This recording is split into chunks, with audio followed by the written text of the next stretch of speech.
गुरु प्यारी साध संगत जी, मैं विनोद जो लंदन इंग्लैंड में रहता हूँ, आपके कदमों में पूज्य मस्ताना शाह बलूचिस्तानी जी का जीवन और उपदेश भाग दूसरा में से साखियाँ पेश करने जा रहा हूँ। आज कल से आगे साखी रामसर डिग्गी का पानी सरकार की तरफ से। एक बार उद्वी राम, जो पहले खड्डा पानी से भर दिया करता था और बाद में डिग्गी में भी पानी डालने लगा, किसी से कहने लगा कि मैं सच्चे सौदे को पानी देता हूँ, मेरी फसल दुगनी तिगनी होती है। ये बात महात्मा राम ने सुन ली और पूज्य मस्ताना जी को बता दी। आपने हुक्म दिया कि उससे पानी लेना बंद कर दो। सच्चा सौदा की भक्ति ताकत बाहर खर्च होती है, चुनाचे उससे पानी लेना बंद कर दिया गया। अब डिग्गी बिल्कुल सूख गई। एक दिन सुबह ही पूज्य मस्ताना जी सच्चा सौदा के दरवाजे के पास खड़े थे कि अचानक मेहता सुंदरदास डिप्टी कलेक्टर सिंचाई विभाग वाले आ गए। उनके साथ जिलेदार और 2 पटवारी शाहपुर बेगू और खाजा खेड़ा के भी थे।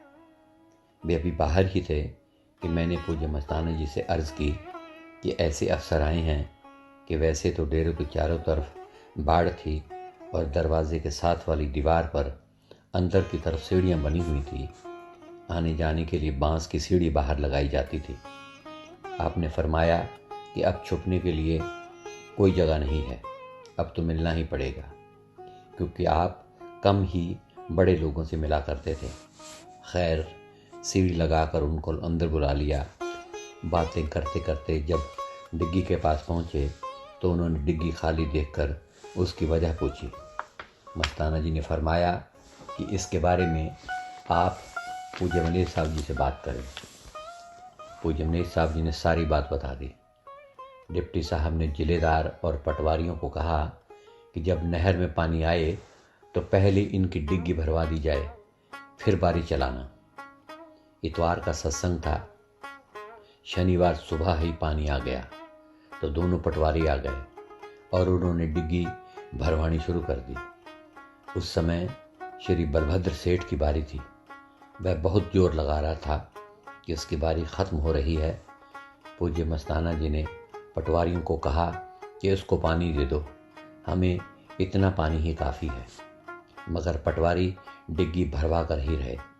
जब सेठ ने बकाया बारी का पानी लगाया तो उसका सारा खेत भर गया। अगले दिन आकर उसने ये सब बात बताई और हैरान था कि यह कैसे हुआ। इसके बाद डिप्टी साहब के हुक्म से डिग्गी भरने की पानी की मंजूरी वाली अर्जी दे दी गई, जिस पर बजरिया हुक्म नंबर 2916 तारीख 23/7/1949 डिग्गी भरने के लिए 1 घंटा पानी मंजूर फरमाया। हुक्म एसडीओ साहब नंबर 1460 तारीख 21/7/49। अगली साखी पूज्य मनीष साहब जी अपने बारे में लिखते हैं और साखी का शीर्षक है गुनाहगार मैनेजर को राम दिखाना। जब से सच्चे पातशाह परम संत साहब निशान ने चोला छोड़ा था, तभी से मेरे दिल में बेचैनी सी लगी रहती थी। भजन करने पर भी कुछ न प्राप्त होता था। मैं एक दिन बेचैनी में कह बैठा कि रब या राम कोई चीज़ नहीं, ये सब पाखंड और धोखेबाजी है। मुझे नाम लिए इतने साल हो गए हैं मगर कुछ नहीं मिला। ये सुनकर पूज्य मस्ताना जी कड़क कर बोले कि हमारे सामने तुम ये क्या कह रहे हो। एक प्रेमी को हुक्म दिया कि इसको कुटिया से बाहर निकाल दो। पास ही बैठे महात्मा शिवदयाल ने मेरी सिफारिश की और रोक दिया। संतों का गुस्सा दूध के उबाल की तरह जल्दी ही ठंडा हो जाता है। पूज्य मस्ताना जी ने 2 मिनट बाद ही फरमाया कि अगर तूने राम देखना है तो 15 दिन की छुट्टी लेकर हमारे पास आ जाओ। अब मैं छुट्टी लेने की कोशिश करने लगा। मैंने फरवरी 1949 के शुरू में ही 15 दिन की छुट्टी ली। बच्चों के राशन का प्रबंध करके राधा स्वामी सत्संग घर की कुटिया में आकर बैठ गया। पूज्य मस्ताना जी ने फरमाया कि ये मामला बहुत टेढ़ा है। इस रास्ते में बड़ी बड़ी ताकतों का मुकाबला करना पड़ता है। अगर मुकाबले की हिम्मत रखते हो तो हमारे पास बैठ जाओ, वरना वापस जाना ही बेहतर है। मैं ऐसी बातें सुनकर बहुत घबराया। आखिर सतगुरु ने हिम्मत बख्शी। मुझे सीढ़ियों के नीचे जो गुसलखाना था दे दिया गया और दिन रात वहीं गुजारने लगा। पूज्य मस्ताना जी ने मेरी खुराक बंद कर दी और सुबह शाम थोड़ी बहुत चाय दे देते या कभी कभी थोड़ी सब्जी या खिचड़ी दे देते। पहल तो खुराक की कमी ने बहुत तंग किया। फिर 2-3 दिन बाद अंदर ही अंदर कई प्रकार की बलाएं तंग करने लगी। उनसे तंग आकर मैं रो रो कर भागने की कोशिश करता। पूज्य मस्ताना जी, जिनको हम उस समय एक मामूली साधु समझते थे, मेरी इस हालत को अच्छी तरह देख रहे थे। जब मैं घबरा जाता तो आप अपनी गुफा से निकलकर मुझे हौसला देते। उनको अपने विरध की लाज थी। 11 दिन तक मैं वहाँ रहा। 12वें दिन रात को पूज्य मस्ताना जी मुझे कुटिया से सच्चे सौदे ले आए। 13वें दिन मुझ पर उस सतगुरु की बख्शीश हुई और मुझे एक खुशी की किरण दिखाई दी। मुझे अंदर से पूरी तसल्ली हो गई कि वास्तव में रब या राम एक ताकत है, और यह भी तसल्ली हो गई कि परम संत सावन शाह की रूहानी ताकत ने मस्तानी मौज का रूप धारण कर लिया है। अब मेरे इस विश्वास को कौन तोड़ सकता था। हालांकि हर तरफ से मुझे मस्ताना जी का साथ छोड़ने के लिए उकसाया जा रहा था। अब मैं इस बात को ज़्यादा खोलना नहीं चाहता। हालांकि पूज्य मस्ताना जी कई बार सत्संगों में संगत के सामने इस बात को खुले तौर पर प्रकट कर दिया करते थे। उस रोज़ भी पूज्य मस्ताना जी गुफा से मुस्कुराते हुए बाहर निकले और मुझे बुलाकर फरमाया कि क्यों, तसल्ली हो गई? मैंने अर्ज़ की, हाँ हो गई। उन्होंने ये शब्द कुछ ऐसे ढंग से कहे जिससे मैंने अंदाज़ा लगाया कि मेरी ये सफलता मेरी ये मेहनत का नतीजा नहीं, बल्कि सतगुरु की निरोल बख्शिश है, जो पूज्य मस्ताना जी की मेहरबानियों का ही नतीजा है। और उन्होंने सतगुरु से विनती करके ये बख्शीश करवाई है। कई बार आप अपनी पवित्र ज़ुबान से फरमाया करते थे कि इतना पढ़ा लिखा, इतना अक्लमंद और समझदार, इतना बड़ा मैनेजर सतगुरु ने बड़ी मुश्किल से ताकत खर्च करके पकड़ा है, क्योंकि सतगुरु ने इससे कोई काम लेना है। फरवरी के माहवारी सत्संग पर सिरसा से कुछ संगत ब्यास गई। उनसे वहाँ का सारा हाल पूछा तो पूज्य मस्ताना जी ने सरदार बहादुर को नीचे पत्र लिखा। परम पुरुष पूरन धनी हजूर महाराज सरदार बहादुर साहब, राधा स्वामी, मस्ताना गुलाम का अर्ज़ है कि सतगुरु सावन शाही निरंकार की बड़ी मेहरबानी है। भजन भाव बड़ा अच्छा चलता है। सतगुरु करके बड़ा अच्छा वक्त गुजरता है। आपकी उम्र चाहते हैं, आपकी सेहत चाहते हैं। हमारे पूर्ण वाहेगुरु के दरबार का शानशाही बढ़ रहा है, बड़ा यश चल रहा है। सिरसा वाले सारे आए। उन्होंने आके बोला कि वही सावन शाह आके बैठा है। धन है सतगुरु सावन शाह और धन हो आप। किसी बात का दरबार में फ़र्क ना पड़ा। जैसे मेरे शहनशाह का काम चलता था, ऐसे ही सुनते हैं चल रहा है। और मैनेजर साहब ने अंदर सावन शाह को देखा, पीछे आप खड़े थे। फरमाया कि यही गद्दी के लायक हैं, इसी के साथ प्यार करो, जो करेगा वही फ़ायदा पाएगा। सो असीं हर जगह पर हर एक चिट्ठियों में लिख दिया है कि जो कुछ मिलना है ब्यास से ही मिलना है। सब भजन मंडली का प्रणाम आपके आगे। भाई जज साहब, गांधी राम, बीबी रली, भाई शादी राम के आगे हमारा राधा स्वामी। हमारा दिल दर्शनों के वास्ते चाहती है, जब हुक्म लिखें भजन मंडली के साथ चरणों में आवें। साखी मास्टर राम नारायण का बयान। एक बूढ़ा मास्टर राम नारायण पाकिस्तान बनने पर मुल्तान से आया था। उसकी लड़की अपने ससुराल दिल्ली में रहती थी। उसका एक लड़का भी वहीं अपनी बहन के साथ रहता था। वह कुछ शरारती था और कभी डेरे नहीं आया था। मास्टर क्योंकि बूढ़ा था, उसकी मौत के बाद उसका लड़का कोई क्लेम न करे, इसलिए उससे नीचे लिखा बयान लिखवाया गया। मन के राम नारायण, बल्द चौधरी जस्साराम व उम्र 55 साल, कौम बतरा, सकिन सराय सिद्धू, तहसील कबीरवाड़ा, जिला मुल्तान, हाल आबाद सच्चा सौदा, मुसिल शाहपुर बेगू, तहसील सिरसा, जिला हिसार। अपने हल्फ से बयान करता हूँ कि जब मैं इलाका पाकिस्तान से आया था, जो सामान साबका पहले लाया था वह मैं अपने रिश्तेदार मसम्मी नारायण दास, वल्द भगवान दास, कौम खत्री, साकिन मुल्तान, हाल आबाद दिल्ली के पास छोड़कर आ गया हूँ। मैं हल्फन बयान करता हूँ कि अब मेरे पास कपड़ों के सिवाय कोई सामान नहीं है। मैं हल्फन बयान करता हूँ कि मैंने अपनी रिहाइश सच्चा सौदा, मुतसिल नज़दीक शाहपुर बेगू, तहसील सिरसा, जिला हिसार में अख्तियार कर रखी है। क्योंकि मुझे भजन सिमरन करने का शौक़ है, इस जगह मेरे पास कोई सामान नहीं है।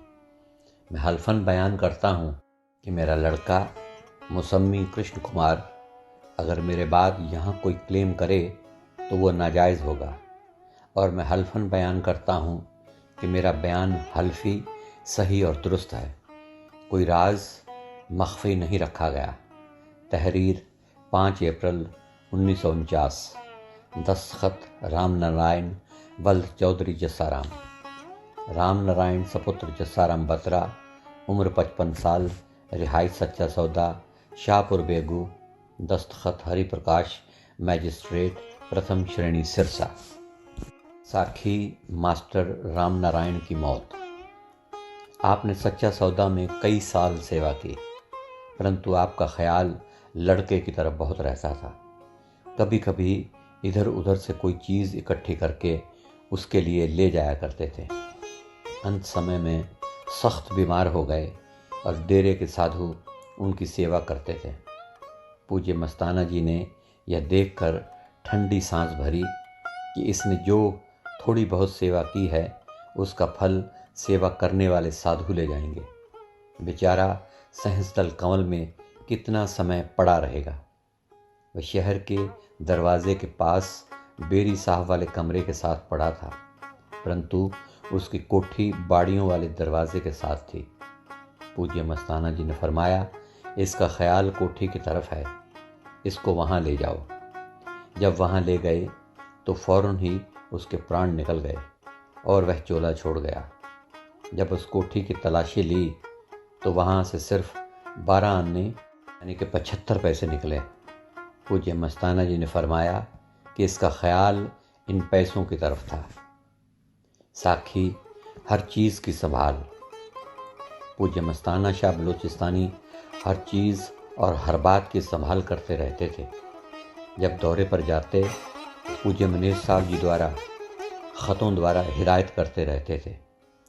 4 अप्रैल 1949 को लिखा कि सीमेंट लेकर रखो और ईंटें नहीं लेनी। 6000 ईंटें पड़ी हैं, अभी वही काफ़ी हैं। 5 अप्रैल 1949 को लिखा कि कुएं की सलाह नहीं रही, 2-4 महीने ठहर कर करेंगे। सीमेंट लेकर रखेंगे, फ़िलहाल नलका लगवाएंगे। नलका भी होवे और कुआं भी होवे। जो थड़ा है उसकी ईंटें अलग करके रखना, मिट्टी अलग करके रखना और तूड़ी की मिट्टी भी अलग करके रखना, यानी जिस तूड़ी के गारे से थड़े की लिपाई की थी। नारायण, राम, खुशीराम और नेकी राम चारों को लगावें इस काम पर। मिट्टी, तूड़ी जिधर बाग है और गंदम और टिंडे बीजे हैं उस दरवाजे के साथ रखो, और जो थड़ी की बाकी सारी मिट्टी है छोटे दरवाजे के आगे रखो। बड़े दरवाजे जो तूड़ी की मिट्टी है रखो। उसको गारा कर छोड़ेंगे और ईंटें भी उधर वहाँ थड़े पर लगा देंगे और एक दो मजदूर मिलें तो लगा देंगे, चाहे पैसे कितना लगा देंगे। और तू अपना छुट्टी का भी दरख्वास्त दे दे, नलके का काम भी करना है। जगदीश को पैगाम देना सरसों की, तारा मीरा की एक गठ ले देवे। आलसी राज न लगाना, पैसे मुश्किल के हैं। बूटों के पानी की भी संभाल करना। नोट: आप ज़रा ज़रा चीज़ की संभाल करते थे और करवाते थे। मामूली गारे तक का एक ढेला भी ज़ाया ना होने देते थे। फरमाते थे कि यह भक्ति पर बटकर आया है। भजन सिमरन करने और कराने पर जोर देते थे और फरमाते थे कि तुम्हारा सावन शाह तुम्हारे पास है, असी अपना सावन शाह ले आए हैं, तुहाडा सावन शाह नहीं लाए। उनका यश कीर्तन करो, उनकी यादगिरी में रात को 2 घंटे देवो और 2 घंटे सुबह को देवो, वह तुम्हारे सारे काम करेगा। भजन मंडली को खूब भजन सिमरन करवा, तुमको इसका अफजाना लेकर देंगे। आपकी जो सेवा है ये सब भजन में दाखिल है। तारीख 9 नवंबर 1949। सच्चा सौदे का काम मुकाओ, सच्चे पातशाह के आसरे दुकान है, डिग्गी खोदने की कोशिश करवा। तारीख 10 फरवरी 1950। बंद गुफा को जल्दी चारों तरफ से गोहा पोचा और सफ़ेदी अंदर बाहर कर दो। पहले ये काम कर, मेहमान खाने में रोज़ रोज़ आग जलाओ, यानी कि भजन सिमरन रोज़ रोज़ करो। साखी बगीचे का लगाना। एक बार खेती बाड़ी के महकमे के अफसर डेरे के पास से गुजरे। वे सब पूज्य मनीष साहब जी को जानते थे। उन दिनों में पूज्य मस्ताना जी अधिकतर बाहर ही रहा करते थे। उनसे मिलकर कहने लगे कि आओ माता पिता, कैसे आए हो? उन्होंने कहा कि डेरा देखने आए हैं। डेरा दिखाते दिखाते पूज्य मस्ताना जी ने पूछा कि आप कौन से महकमे में काम करते हैं? उन्होंने कहा कि बागवानी के महकमे में, अनार, माल्टा इत्यादि के बूटे लगाते हैं और फूलों के पौधे बेचते हैं। तो पूज्य मस्ताना जी ने कहा, क्या इस जगह बगीचा लग सकता है? अफसरों ने जवाब दिया कि ये ज़मीन बड़ी सख्त है, इस धरती पर कभी पानी नहीं लगा, मालूम होता है कि बाग लगना मुश्किल है। इस पर पूज्य मस्ताना जी ने फरमाया कि कल इस लड़के खुशीराम को आपके पास भेजेंगे, ये पैसे लेकर आएगा, इसको अच्छे अच्छे पौधे दे देना और 1 साल के बाद आकर देखना इस जगह बाग लगता है कि नहीं। चुनाचे पौधे लगवाए गए। जब सुबह पूज्य मस्ताना जी कमरे से बाहर आते तो उन बूटों पर दृष्टि डालते। 1 ही साल में पौधे पेड़ बन गए और फल लगने लगे, क्योंकि उनको रूहानी खुराक रोज़ मिलती थी। आप अक्सर फरमाया करते थे, खुशी जैसी खुराक नहीं और गम जैसी कोई बीमारी नहीं। 1 साल के बाद उस महकमे वालों का फिर चक्कर लगा। बूटों को देखकर हैरान रह गए और कहने लगे कि हम हैरान हैं कि ऐसी जगह ये बूटे इतनी जल्दी कैसे फल देने लगे। पूज्य मस्ताना जी ने फरमाया, ये क्या कह रहे हैं? इस जगह तो रूहानी कॉलेज बनेगा जिसमें मुर्दा रूहों को ज़िंदगी मिलेगी, जन्मों जन्मों के आत्मा के पाप कट जाया करेंगे। साखी सेठ रामदत्त का बगीचे को देखना। सेठ रामदत्त का बाग सच्चा सौदा के आगे पड़ता था। वे हर रोज़ अपनी कार में बाग देखने आया करते थे। एक दिन सच्चा सौदा देखने के लिए अपनी कार से उतरकर अंदर आ गए और पूज्य मस्ताना जी से मिले। मस्ताना जी ने डेरा दिखाया और फिर बगीचा भी दिखाया। बगीचा देखकर वे बहुत खुश हुए और बड़ी प्रशंसा की। मस्ताना जी ने उसी समय गोविंद माली को आवाज़ दी कि कस्सी लेकर आ। जब वह आया तो हुक्म दिया कि इस बगीचे को उखाड़ दे। सेठ जी कहने लगे कि ऐसे बगीचे को क्यों उखाड़ते हो? यदि मेरे बाग में इतने फलों वाले पौधे कि कोई एक डाल भी काट दे तो मैं उसकी उंगली कटवा दूँ। आपने तो सब बगीचा ही कटवा दिया। मस्ताना जी ने फरमाया, अरे सेठ सुन, आपने बाग की प्रशंसा की, परंतु जिसने बाग बगीचा बनाया उसका तो आपने नाम ही नहीं लिया, इसलिए उखाड़ा है। फिर फलों को तोड़कर खाली बूटे बाड़ पर फेंक दिए। एक फालसे का पौधा था जिससे 5-6 सिर फालसा उतरा, और अनारों के पौधे तो फलों से लदे ही पड़े थे। साखी, पसावा, यूपी का दौरा और मुर्शिद की खुशबू। एक बार पूज्य मस्ताना जी पसावा गए। वहाँ के महाराजा साहब आपको हाथी पर चढ़ा कर ले गए और एक कमरे में ठहराया। सुबह होते ही आपने महाराजा साहब से पूछा कि क्या सावन शाह साईं इस कमरे में आए थे? तो महाराजा साहब ने बताया कि हाँ आए थे। उस समय से यह कमरा इसी तरह बंद पड़ा है, केवल सफाई करते हैं और किसी को अंदर नहीं आने देते। यह सिर्फ आपके लिए ही खोला है। ये बात सुनकर पूज्य मस्ताना जी ने फरमाया कि आज रात तो सावन शाह साईं की रहमतें ही बरसती रहीं। आप वहाँ कई दिन ठहरे और संगत मस्त हो गई। वापस आने पर फिर वहाँ से ख़त आने शुरू हो गए कि दोबारा फिर संगत को वही मस्ती दें। पसावा के महाराजा का ख़त। अज पसावा, तारीख़ 30 नवंबर 1949। धन धन सतगुरु तेरी शरण।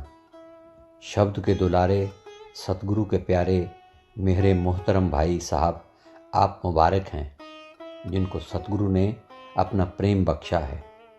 हजूर के चरणों में प्रेम सहित राधा स्वामी अर्ज करता हूँ। हजूर वाला पसावा में कब पधारेंगे? जैसा कि हजूर ने चलते वक्त फरमाया था कि ज़रूर आवेंगे। हम लोगों के दिल में सेरी यानी कि तृप्ति नहीं हो सकी। अब हजूर वाला किन तारीख़ों में यहाँ तशरीफ़ लाने का इरादा रखते हैं? गुरु दया करे हजूर इस दौरा में ज़रूर बिल ज़रूर हमारे दिल को तसल्ली फरमावें। मैं अक्सर बाहर ही रहता हूँ, मुझको कुछ अरसा क़िब्ल आगाही पूर्व सूचना बख्शी जावे ताकि मैं हाज़िर रहूँ। मेरी तरफ़ से और हरबंस लाल जी की तरफ से हाथ जोड़कर राधा स्वामी, आपका सेवक गुलजारा सिंह पसावा, डाकखाना पसावा, जिला अलीगढ़। दूसरा ख़त हरबंस लाल जी ने पूज्य मस्ताना जी को लिखा। अज पसावा, तारीख़ 10 दिसंबर 1949। धन धन सावन शाह साईं निरंकार, तेरा ही आसरा, तेरा ही आसरा, सिर्फ तेरा ही आसरा है। शब्द के दुलारे, सावन शाह साईं दयाल के प्यारे प्रेम के भंडारे, मस्ताना बहादुर की दस्त बदस्ता आपके चरणों में नमस्कार करता हूँ, क्योंकि इन चरणों में सावन शाह साईं दयाल का प्रेम बसता है। उनका यश गाने के लिए ये चरण जगह जगह घूमते हैं, कोने कोने में फिरते हैं। आप मुबारक हैं जो कि बादशाहों के बादशाह, खुदाओं के खुदा सावन शाह साईं निरंकार का प्रेम कमाया है। क्या ही अच्छा होता ऐसा कोई किणका यानी कि थोड़ा सा मुझ गरीब को भी मिल जाता। उम्मीद है कि सावन शाह साईं निरंकार मुझे खाली नहीं छोड़ेगा। आप उनके प्यारे हैं। मेरी सिफारिश करनी कि मैं गरीब रो रहा हूँ, कर्मों के बंधन भारी हैं। कंपाउंडरी की जो नौकरी मिली थी उससे इस्तीफ़ा देना पड़ा है, अभी मंजूर होकर नहीं आया। डॉक्टर खिलाफ हैं, कोई पेश नहीं जाती। सावन शाह साईं तेरा ही आसरा, जो तुद पावे साई पलिकार, तू सदा सलामत निरंकार। तन तन सावन शाह साईं दयाल तेरा ही आसरा। राय साहब से अर्ज़ करी थी कि मस्ताना जी को मंगवाते, न्योता भेजते कि हम गरीबों की भी सुध लें। मैं आपका यश गांव-गांव में खूब गाता हूँ। लोग आपके प्यार में भरे हुए हैं। अफसोस करते हैं कि ऐसा महात्मा हम गरीबों को दर्शन देने के लिए आया और हम बदनसीब दर्शन न कर सके। धन धन सतगुरु धन सावन शाह साईं निरंकार, तेरा ही आसरा। आप राव साहब से फरमाया कि मस्ताना जी को चिट्ठी लिख दीजिए, यह मेरी कच्ची अर्जी है। राव साहब कहीं बाहर गए हुए हैं, 2 दिन में आ जाएंगे। उनसे चिट्ठी लिखवाऊंगा। आप ज़रूर बर ज़रूर तशरीफ़ लाना। बहुत बहुत ताकीद है। हम गरीबों को भूल न जाना। चांद सा मुखड़ा दिखाकर तरसते न छोड़ जाना। आना, सावन शाह दयाल का जस गाना और हम गरीबों के दिलों में भर देना, ये आपका ही काम है। भजन मंडली के चरणों में बार बार सावन शाह साईं का आसरा। आपका हरबंस लाल। सो गुरु प्यारी साध संगत जी, आज के लिए इतना ही। कल फिर पूज्य मस्ताना जी की नई और पुरानी साखियाँ आपके कदमों में पेश की जाएंगी। आज मुझ नाचीज़ को इजाज़त दीजिए और दिल की गहराइयों से प्यार भरी धन धन सतगुरु तेरा ही आसरा, हाजिर नाजिर जिंदा राम तेरा ही आसरा कबूल फरमाएं।